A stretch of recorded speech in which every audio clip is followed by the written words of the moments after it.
Welcome to The Explainer. Today we're diving straight into a massive paradigm shift regarding the concept of divine forgiveness. You know, if you've ever wrestled with your past mistakes, and let's be real, who hasn't? What we're going to explore today is incredibly reassuring. So think about this for a second. Can God literally get amnesia and just forget our sins? It's a compelling question, isn't it?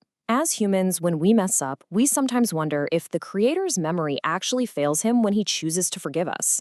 Like, does an all-knowing being suddenly develop a blank spot in his mind? Today, we're going to use our source text to completely deconstruct this common misconception.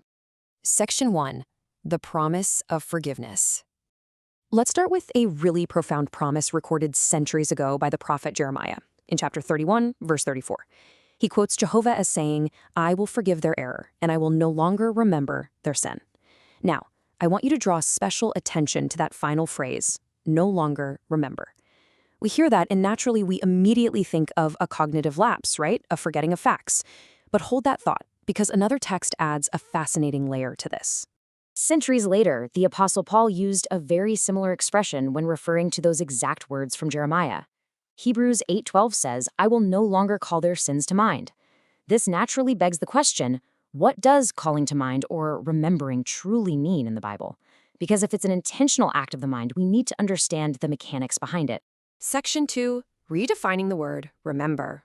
Okay, to truly understand God's promise here, we have to undergo a bit of a paradigm shift. Let's look at the definition of the word remember, as it's actually used in the Bible. Our source text explains that it doesn't always refer to someone merely recalling something or just thinking about it. Rather, it involves someone taking action. Remembering, in this biblical context, is not merely a cognitive function of the brain where a fact is stored away, it is a powerful catalyst for intervention. Let's contrast these two ideas. On one hand, we have the modern human tendency, which is simply thinking about someone, holding on to a thought, or maybe even holding a grudge. But on the other hand, we have the active, dynamic biblical definition, which is taking action for or against someone. When you look at it this way, memory becomes a verb of action, not just a noun of storage. Section 3. The criminal on the stake. To see exactly how this action-oriented memory works in real time, let's look at a specific historical example.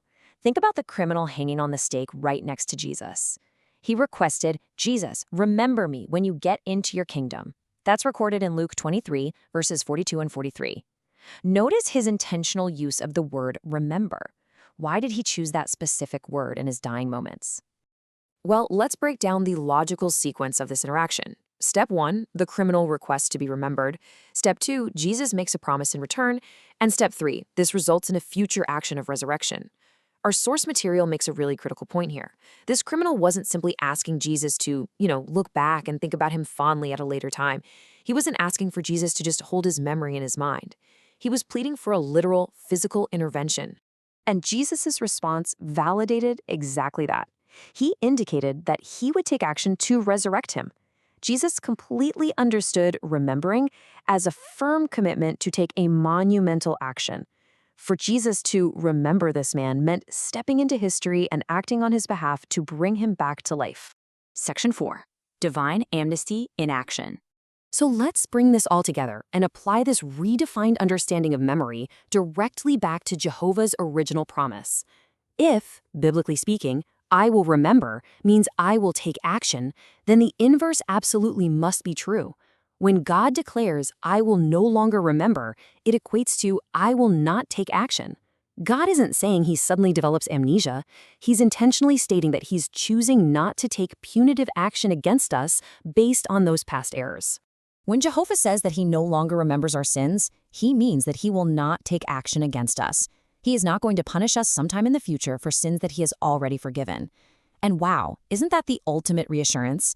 It's not about God losing his memory. It's about a divine, binding amnesty where your forgiven past will never result in future punitive action. It is permanently off the table. So, what does this all mean for us? How does this true definition of God's memory change how you view his forgiveness today? Understanding that remembering is an action means that God's forgiveness isn't some fragile thing that might be revoked if he suddenly remembers what you did. Instead, it is a rock-solid guarantee of divine amnesty. I truly hope this paradigm shift helps you find genuine peace of mind regarding your own past. And that wraps up our explainer for today. If you want to dive deeper into this topic and check out the source material for yourself, please visit jw.org. Also, make sure to like, share, subscribe, and hit that bell icon so you never miss another explainer with us. Thanks so much for learning with me, and I'll see you next time.